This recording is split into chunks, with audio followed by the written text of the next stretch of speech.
A new member of staff is standing at the till. A customer places alcohol on the counter. The manager is busy, the DPS is off-site and nobody has discussed authorization. Can that staff member legally complete the sale? Here is the first scenario. A new cashier has completed their general induction, but nobody has covered the premises license, challenge 25 or refusals. The bar becomes busy and the supervisor tells them to start serving. Employment does not automatically create authority to sell alcohol. A rushed verbal instruction may also be difficult to prove later. The strongest response is to stop, provide the necessary training, check understanding and then issue clear authorization from a personal license holder. A major myth is that the DPS must be physically present for every alcohol sale. That is not what the Licensing Act requires. A personal license holder may authorize other people to make multiple sales and does not have to supervise each transaction directly. However, responsibility remains. The personal license holder needs sensible arrangements to monitor the activity they have authorized.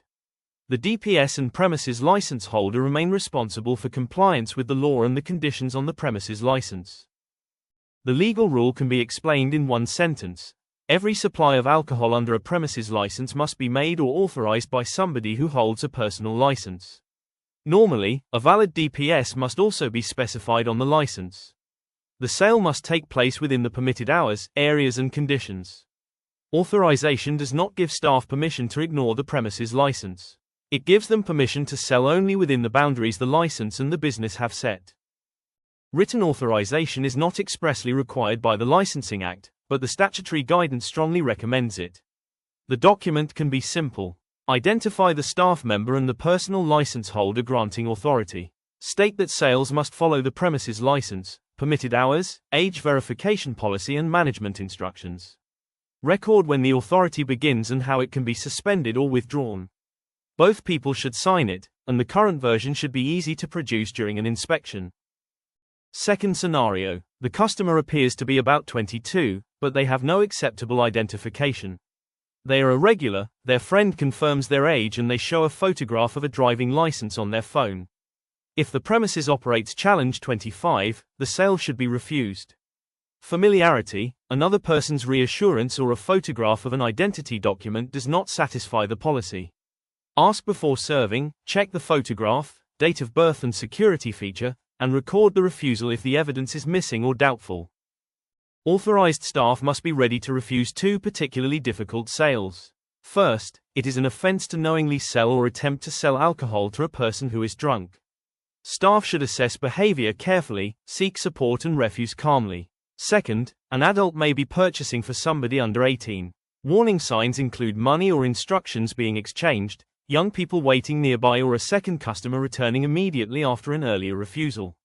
The decision should be factual, communicated to colleagues and recorded. Two situations need additional controls. Where a worker under 18 sells or supplies alcohol, specific approval and supervision requirements may apply, subject to limited exceptions. Build that approval into the till and staffing arrangements. For delivery sales, controls are needed when the alcohol is selected at the licensed premises and again when it reaches the customer. Delivery staff need training, authority, acceptable ID rules and a safe refusal process. Always check the actual premises license because it may impose additional conditions. A good compliance system creates a clear evidence trail. Keep the staff members' training and knowledge check record with their signed authorization. Record refusals and significant incidents. Document later reviews, refresher training and any decision to suspend or withdraw authority. Then use the records. The DPS or manager should look for repeat problems, observe live sales and check that staff can still explain the procedure. A form completed on day one and ignored afterwards is only paperwork, not control. The entire system can be remembered in 6 actions. Train the staff member on the license and procedures. Check that they understand. Authorize them clearly, preferably in writing. Support them when a decision is difficult. Record refusals, incidents and training. Review their performance and refresh or withdraw authority when necessary. Train, check, authorize, support, record, review. That is a practical, proportionate system for a single venue or a multi-site business. So return to the opening question. Who authorized the sale? Every member of staff should know the answer, understand the limits of their authority and be able to show that they were trained before they started selling alcohol. For more practical licensing and compliance guidance, visit clicktocomply.co.uk and subscribe to the Click to Comply channel. Download the free licensing compliance checklist, link is in the bio. Safe business, simple compliance.